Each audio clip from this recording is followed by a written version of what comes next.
Hello family, hello Zimbabwe. It's Booster Shine, BRK Boss, out of Booster Sound Records. Aiwa timu rangu tulipo pa Joburg. Apo Brownfish apo. Aiwa unobata manamba ripa za sawa nditi.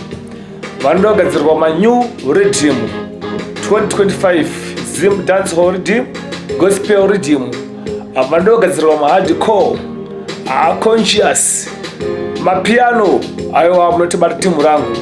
Pane ichi guys ichi. Aiwa tiri kutonga mumwe muchinda rikimba album rakwe chinonzi nhoroondo riddim. Tinzwa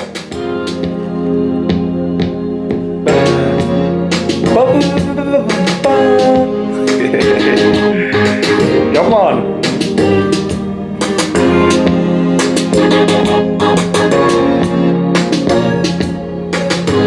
Thank you so much for watching this video. Subscribe our YouTube channel Booster Shine. Thank you Zimbabwe.